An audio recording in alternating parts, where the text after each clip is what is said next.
On New Year's Day 2025, at exactly 8:40 a.m., a silver Cybertruck with Colorado license plate EJIF08 pulled into the Trump International Hotel Las Vegas valet and, within seconds, exploded. Within the same minute, the Las Vegas Metropolitan Police Department got the call, and by 8:44, 3 police officers were already on the scene. The Clark County Fire Department arrived 1 minute later to deal with the Tesla, which was now engulfed in flames. This occurred as the nation was already on edge.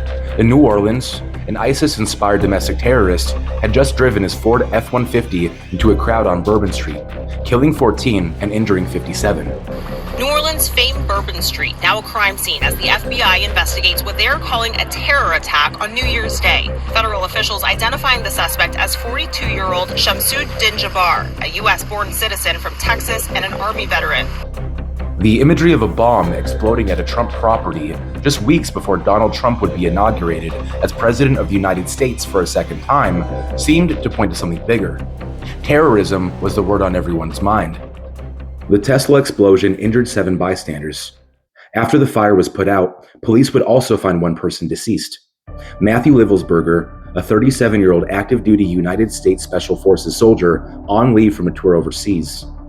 Livelsberger had committed suicide by a self-inflicted gunshot wound between parking the car and the bomb going off.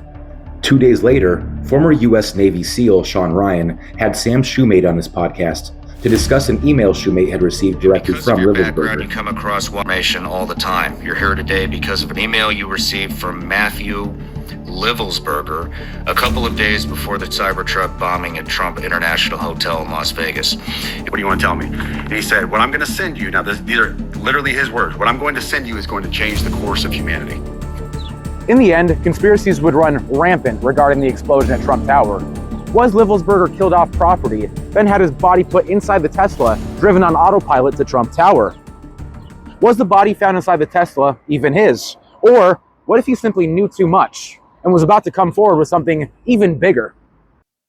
In this episode of the Jet Fuel Can't Melt Steel Beams podcast, we'll go over the events of that day using the after-action report provided by the Las Vegas Metropolitan Police Department. We'll also check in with some of the conspiracy theories surrounding the Tesla explosion, now that a full year has passed. Finally, we'll ask a few uncomfortable questions about America's role as the world's police. I'm Michael Mooney, and this is episode number 12, Tesla Explosion at Trump Tower, 1 year later. This is the age of misinformation, get information. No homosexuals, Democrats, or immigrants in your nation. I gotta think about anything else. I try to cope, but it's bad for my health. I don't even think that anything helps. This is the most paranoid that I've felt. This is the age of misinformation. How could you be sitting so patient with all this didn't have a why or a what. Basically, the car was there, and then boom, just happened. Others standing just inches away. Oscar Terrell, visiting from Spain, tells us he was in the lobby. The moment we were in the lobby, about to turn the rotating doors, the explosion happened. And we saw the Cybertruck right there, and in a split second, boom, the first one, super big.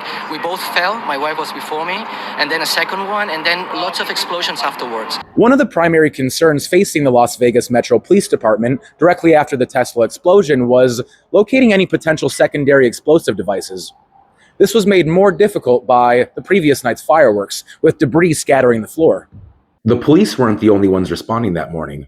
There was Clark County Fire Department, Las Vegas Fire Rescue, the FBI, CID, ATF, the Office of the Coroner, and of course, Trump Hotel Security. Drones played a large role in helping secure the scene. By the time the FBI arrived at 10 o'clock, 80 minutes after the explosion, the scene was fully secure. The fire had been put out, and officers had begun cleanup in the hotel lobby. 3 of the injured were taken to the hospital by ambulance. By all means, the response to that morning's explosion was competent and effective. At 4 o'clock p.m., Las Vegas Sheriff Kevin McMahill held a press conference to update the public. With that, I will tell you that our entire law enforcement, first responder community is here and present and working on all of the issues that we have here. At approximately 8 o'clock that night, the decision was made to throw a tarp over the charred Tesla and transport it to a secure LVMPD facility by air. Vegas police processed Livelsberger's Tesla the next day. Detectives located a black semi-automatic handgun with a .50 caliber cartridge in the chamber, a wallet, military identification, and a total of 2 iPhones inside the vehicle. Las Vegas Metro Police Department's investigation, along with the series of press conferences from Sheriff Mick Mahill, lasted another week, during which a manifesto was located on one of Livelsberger's devices. According to the after-action report, on January 9th, the U.S. Department of Defense declared the manifesto classified, and the investigation was turned over to the federal government. So, who was Matthew Livelsberger, and why did he end his life in such an attention-grabbing way? My LinkedIn is Matt Berg or Matthew Livelsberger, an active duty 18 Zulu out of 110, that's 1st Battalion 10 Special Forces Group. My profile is public. I have an active TSSCI with UAP, USAP access. Livelsberger was a decorated soldier. He had climbed to the rank of Master Sergeant and had received 2 Bronze Stars, among other rewards. He was heralded for courage under fire and graduated summa cum laude from Norwich University. FBI and Counterterrorism interviewed Livelsberger's wife in Colorado Springs, who explained that their marriage was threatened when she discovered Livelsberger had had an affair. After a confrontation with Livelsberger over the phone regarding a hotel bill, Livelsberger locked his wife out of their shared accounts and headed to Vegas in a Tesla he rented in Denver through the app Turo. Marital problems were only part of the picture. We can learn about Livelsberger's motives from the manifesto, the one that wasn't classified by the Department of Defense, and his email read on The Sean Ryan Show. The manifesto made available to the public has 2 pages, the first of which is directed to fellow service members, veterans, and all Americans. It gives a glimpse into what Livelsberger thought would result from a suicide and car bombing. Time to wake up. We are being led by weak and feckless leadership who only serve to enrich themselves. Military and vets, move on DC starting now. Militias facilitate and augment this activity, occupy every major road along Fed buildings and the campus of Fed buildings by the hundreds of thousands. Lock the highways around down with semis right after everybody gets in. Hold until the purge is complete. Try peaceful means first, but be prepared to fight until the Democrats get out of the Fed government and military by any means necessary. They all must go, and a hard reset must occur for our country to avoid collapse. The manifesto's second page gives the reasons for purging Democrats from federal office, including a list of things we would need to do, according to Livelsberger, to survive the next year. These included a negotiated settlement for the war in Ukraine, focus on strength and winning, idealizing masculinity again, fixing income inequality, and stop obsessing over diversity. On episode number 155 of The Sean Ryan Show, Sam Shoemate, a retired Army intelligence officer, reads an email he received from Matt Livelsberger, which was supposed to be shared with the world on January 1st. The Tesla explosion was meant to draw the world's attention to the contents of the email. 2 main topics were discussed: gravitic propulsion systems and potential war crimes he had participated in during his time in Afghanistan. The Livelsberger email claims that the drones spotted off the East Coast during November and December of 2024 were actually Chinese gravitic propulsion systems in a show of force to the United States government. Livelsberger writes, "The so what is because of the speed and stealth of these unmanned aircraft. They're the most dangerous threat to national security that has ever existed. They basically have an unlimited payload capacity and can park it over the White House if they wanted. It's checkmate." He also gives precise details on the war crimes he claims to have been involved in. "I have knowledge of this program and also war crimes that were covered up during airstrikes in Nimruz Province, Afghanistan in 2019 by the admin, DoD, DEA, and CIA. I conducted targeting for these strikes of over 125 buildings. 65 were struck because of civilian casualties that killed hundreds of civilians in a single day. US FORA continued strikes after spotting civilians on initial ISR. It was supposed to take 6 minutes and scramble all aircraft CENTCOM. The UN basically called these war crimes, but the administration made them disappear. I was part of that cover-up with the US FORA and Agent Redacted of the DEA. So I don't know if my abduction attempt is related to either. I worked with General Miller's IO staff on this, as well as the response to Bala Murghab. AOBS commander at the time, Redacted, can validate this. A Tesla exploding in front of Trump International Hotel was highly symbolic. Tesla was most associated with its company's CEO, Elon Musk, who had become a chief ally to the incoming 47th president. It made for one of the most compelling images of the year and spoke to the unease and chaos people felt as Trump was to reassume the presidency. And because there were already rumors going around regarding the terror attack in New Orleans, the explosion immediately became the focus of several conspiracies. All except one of them are easy to debunk. To start, the Clark County Coroner's Office positively identified the body as being Matt Livelsberger's.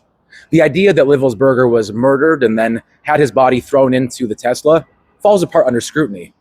Teslas can only be in autopilot mode when there is a driver who's fully attentive with both hands on the wheel. Detectives located several cameras that had caught the Cybertruck stopping at various locations on the strip.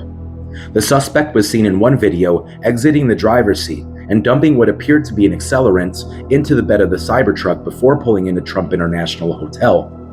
Upon further review of the surveillance video provided by Trump International Hotel, detectives observed that liquid had leaked from the bed of the truck as it pulled into the valet.